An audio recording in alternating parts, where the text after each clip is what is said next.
ਲਾਹੌਰ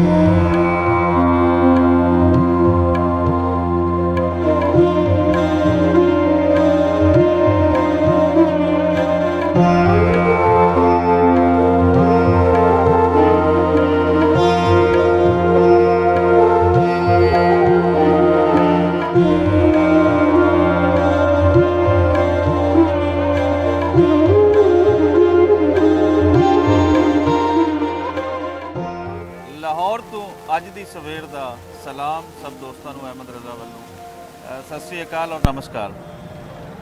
ਜਸਬਾਤ ਜੀ, ਮਾਂ ਜੀ ਔਰ ਮੈਂ ਅੱਜ ਇੱਕ ਖਾਸ ਥਾਂ ਤੇ ਆਏ ਹਾਂ ਜਿਸ ਦਾ ਤਾਲੁਕ ਇੱਥੋਂ ਦੇ ਸਕਾਫਤੀ ਵਿਰਸੇ ਨਾਲ ਵੀ ਹੈ, ਇਸ ਦੀ ਹਿਸਟਰੀ ਦੇ ਨਾਲ ਵੀ ਹੈ ਔਰ ਆਰਕੀਟੈਕਚਰ ਦੇ ਨਾਲ ਵੀ ਹੈ। ਸਾਡੇ ਪਿੱਛੇ ਹੈ ਦਿੱਲੀ ਗੇਟ, ਦਿੱਲੀ ਦਰਵਾਜ਼ਾ ਕਹਿ ਲਓ, ਦਿੱਲੀ ਗੇਟ ਕਹਿ ਲਓ। ਇਹ ਤਾਂ ਸਭ ਨੂੰ ਪਤਾ ਹੈ ਕਿ ਲਾਹੌਰ ਦੇ ਉਹਨਾਂ ਪੁਰਾਣੇ ਦਰਵਾਜ਼ਿਆਂ ਦੇ ਵਿੱਚੋਂ ਹੈ ਜਿਨ੍ਹਾਂ ਦੇ ਅੰਦਰ ਪੁਰਾਣਾ ਲਾਹੌਰ ਆਬਾਦ ਸੀ, ਵਸਦਾ ਸੀ। ਔਰ ਇਹ ਵੀ ਪਤਾ ਹੈ ਕਿ ਇਹ ਇਸ ਦਾ ਚੂੰਕਿ ਇਸ ਦਾ ਫੇਸ ਇਹ ਉਹ ਸ਼ਾਹੀ ਰੋਡ ਹੈ ਜੋ ਦਿੱਲੀ ਵੱਲ ਜਾ ਰਹੀ ਹੈ, ਇਸ ਲਈ ਇਸ ਦਾ ਨਾਮ ਦਿੱਲੀ ਗੇਟ ਰੱਖਾ ਗਿਆ। ਇੱਥੋਂ ਦੇ ਲੋਕਾਂ ਤੋਂ ਅਸੀਂ ਪੁੱਛਿਆ ਹੈ ਤੇ ਉਹਨਾਂ ਨੂੰ ਇਸ ਦੇ ਬਾਰੇ, ਇਸ ਦੀ ਹਿਸਟਰੀ ਦੇ ਬਾਰੇ ਕੋਈ ਖਾਸ ਇਲਮ ਨਹੀਂ। ਯੂਕੇ ਤੋਂ ਦੋਸਤ ਆਏ ਸਾਡੇ ਜਸਵਿੰਦਰ ਸਿੰਘ ਜੀ, ਇਹਨਾਂ ਤੋਂ ਅਸੀਂ ਪੁੱਛਦੇ ਹਾਂ ਕਿ ਯੂਕੇ ਦੇ ਵਿੱਚ ਬਹਿ ਕੇ ਕਿਆ ਇਹਨਾਂ ਨੂੰ ਇਸ ਦੀ ਹਿਸਟਰੀ ਦਾ ਔਰ ਇਸ ਇਤਿਹਾਸ ਦਾ ਕਿਤਨਾ ਪਤਾ ਹੈ, ਕਿਤਨਾ ਕੁ ਜਾਣਦੇ ਹਨ, ਇਹਨਾਂ ਤੋਂ ਪੁੱਛਦੇ ਹਾਂ। ਜੀ ਬਾਜੀ, ਕੁਝ ਦੱਸੋ ਇਸ ਗੇਟ ਦੇ ਬਾਰੇ ਕੀ ਹੈ? ਹਾਂਜੀ ਸਰ, ਤੋਂ ਜੋ ਤੁਸੀਂ ਦੱਸਿਆ ਕਿ ਦਿੱਲੀ ਤੱਕ ਇਹ ਰਸਤਾ ਹੈ, ਇਹ ਜੋ ਪਹਿਲੇ ਜ਼ਮਾਨੇ 'ਚ ਮੁਗਲਿਆ ਦੌਰ 'ਚ ਇਹ ਦਰਵਾਜ਼ੇ ਹਰੇਕ ਇੱਕ ਜਗ੍ਹਾ ਜਾਂਦੇ ਹੁੰਦੇ ਸੀਗੇ। ਤਾਂ ਆਹ ਦਿੱਲੀ ਗੇਟ ਦਾ ਜਿਸ ਤਰ੍ਹਾਂ ਤੁਸੀਂ ਜ਼ਿਕਰ ਕੀਤਾ, ਆਹ ਦਿੱਲੀ ਤੱਕ ਆਹ ਰਸਤਾ ਬਣਿਆ ਗਿਆ, ਆਹ ਮੁਗਲ ਦੌਰ ਵਿੱਚ ਬਣਿਆ ਗਿਆ ਸੀਗਾ। ਤਾਂ ਇਹ ਦੁਬਾਰਾ ਰੀਬਿਲਡ ਇਹਨੂੰ ਕਰਨਾ ਪਿਆ ਕਿਉਂਕਿ ਜਦੋਂ 1857 ਦੀ ਮਿਊਟਨੀ ਹੋਈ, ਜਦੋਂ ਬਹਾਦਰ ਸ਼ਾਹ ਜ਼ਫਰ ਦੇ ਨਾਂ 'ਤੇ ਆਜ਼ਾਦੀ ਦਾ ਲਹਿਰ ਜੋ ਚੱਲਿਆ, ਉਦੋਂ ਫਿਰ ਅੰਗਰੇਜ਼ ਨੇ ਆਹ ਹਟਾ ਦਿੱਤਾ ਤਾਂ ਆ ਦੁਬਾਰਾ ਬਣਾਇਆ ਗਿਆ।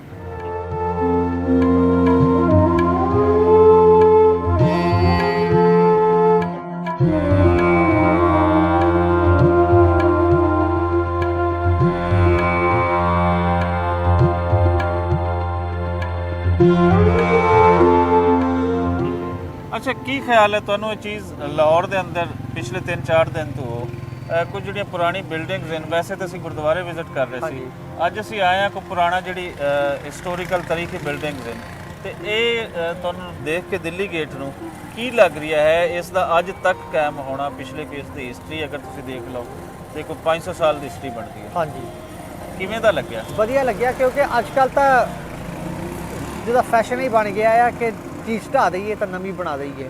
ਉਹਦੀ ਰੈਨੋਵੇਸ਼ਨ, ਰੈਸਟੋਰੇਸ਼ਨ ਅੱਜ ਕੱਲ੍ਹ ਉਹ ਇੰਟਰਸਟ ਨਹੀਂ ਰਿਹਾ, ਉਹ ਸ਼ੌਂਕ ਨਹੀਂ ਰਿਹਾ ਕਿ ਅਸੀਂ ਇਹਨੂੰ ਕਾਇਮ ਰੱਖੀਏ। ਪਰ ਜਿਹੜੀ ਇਤਿਹਾਸਿਕ ਜਗ੍ਹਾ ਹੁੰਦੀਆਂ ਹੈ, ਮੋਨੂਮੈਂਟਸ ਜਿਹੜੀਆਂ ਹੁੰਦੀਆਂ, ਉਹਨਾਂ ਨੂੰ ਦੇਖਣਾ ਚਾਹੀਦਾ, ਉਹਦੀ ਸੰਭਾਲ ਹੋਣੀ ਚਾਹੀਦੀ ਹੈ ਕਿਉਂਕਿ ਇਹ ਵੈਸੇ ਇੱਕ ਜੀਤਾ ਜ਼ਿਆਦਾ ਹੈ ਜਿਹਦਾ ਇੱਕ ਖਾਸ ਹੈ।